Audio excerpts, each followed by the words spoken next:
Hi, ಎಲ್ಲರಿಗೂ ನಮಸ್ಕಾರ. Last ವಿಡಿಯೋದಲ್ಲಿ ನಿಮ್ಗೆ ಹೇಳಿದ್ದೆ ಏನು ಬೆಳೆ ಇಡ್ಬೋದು ಗೆಸ್ ಮಾಡಿ ಅಂತ. ಸೊ ಫೈನಲಿ ನಾನು ರೋಸ್ ಸೆಲೆಕ್ಟ್ ಮಾಡಿಕೊಂಡೆ. ರೋಸ್ ಸೆಲೆಕ್ಟ್ ಮಾಡಿಕೊಂಡು ಈಗೇನು ಮಾಡ್ತಿದ್ದೀವಿ ಅಂದರೆ 3 ಅಡಿಗೆ ಒಂದೊಂದು ಗುಂಡಿ ತೋಡಿ, ಅರ್ಧ ಅಡಿ ಗುಂಡಿ ತೋಡಿ, ಸೊ ಅದರಲ್ಲಿ ರೋಸ್ನ ಪ್ಲ್ಯಾಂಟ್ ಮಾಡಬೇಕು.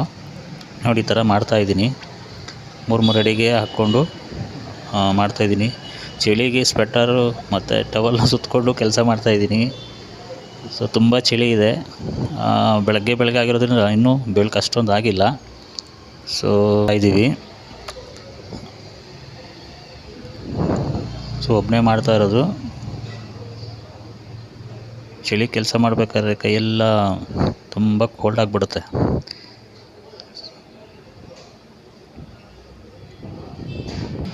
ಈಗ ನಾರನ್ನ ಹಾಕಬೇಕು. ಸೊ ಒಂದೊಂದೇ ಟ್ರೇಗೆ ತುಂಬಿಕೊಂಡು, ಸೊ ಒಂದೊಂದು ನಾರು ಒಂದೊಂದು ಗುಂಡಿ ಹತ್ರ ಹಾಕ್ಕೊಂಡು ಇಟ್ಬಿಟ್ಟು ಹೋಗಬೇಕು. ಮೇಲೆಯಿಂದ ಬಿಸಾಕಿದ್ರೆ ಅದು ನೀರು ಬಿದ್ದಿರುತ್ತೆ. ಸೊ ಬೇರೆಲ್ಲ ಲೂಸ್ ಆಗಿಬಿಡುತ್ತೆ, ಒಣಗೋಗೋ ಚಾನ್ಸಸ್ ಜಾಸ್ತಿ ಇರುತ್ತೆ. ನಿಧಾನಕ್ಕೆ ಒಂದೊಂದು ಗುಂಡಿ ಹತ್ರನೇ ಇಟ್ಕೊಂಡು ಹೋಗ್ತಿದ್ದೀನಿ. ಕೆಲಸ ಮಾಡ್ತಾ ಸೊ ಸೆಕೆ ಆಯಿತು. ಸೊ ಹಂಗಾಗಿ ಸ್ವೆಟರು ಮತ್ತು ಟವಲ್ನ ತೆಗೆದುಬಿಟ್ಟು ಆ ಕಡೆ ಹಾಕಿ ಕೆಲಸ ಮಾಡೋಣ ಅಂತ ಸ್ಟಾರ್ಟ್ ಮಾಡ್ತಾ ಇದ್ದೀನಿ. ಸೊ ಆ ಕಡೆ ಎಲ್ಲ ತೆಗೆದುಹಾಕಿ ಇಟ್ಬಿಟ್ಟು ಬಂದು ಈಗ ಒಂದೊಂದು ಗಿಡನೇ ನೆಡ್ತಾ ಹೋಗ್ತಿದ್ದೀನಿ.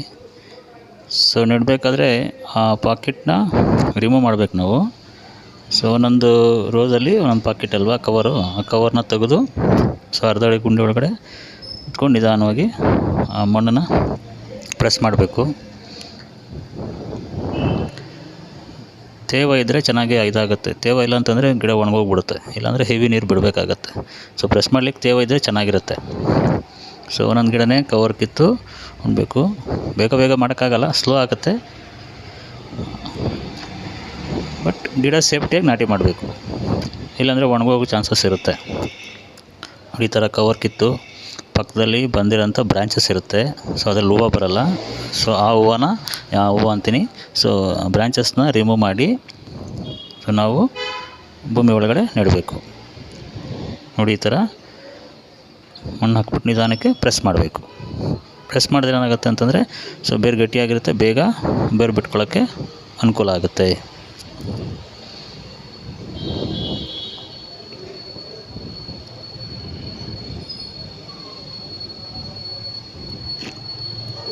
ಚಳಿಗೆ ಏನು ಕವರ್ನ ತೆಗಿಬೇಕನ್ನೋದು ಬೇಗ ಹರಿದೋಗಲ್ಲ.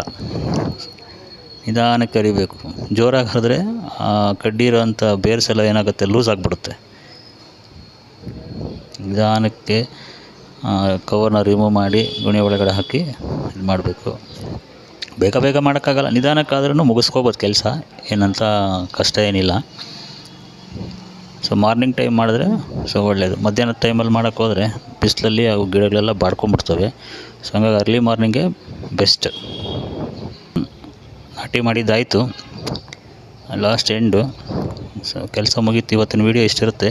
ಮುಂದಿನ ವೀಡಿಯೋದಲ್ಲಿ ನೋಡೋಣ ಯಾವ ಥರ ಡೆವಲಪ್ಮೆಂಟ್ ಆಗಿದೆ ಅಂತ. ಮುಂದಿನ ವೀಡಿಯೋದಲ್ಲಿ ತೋರಿಸ್ತೀನಿ.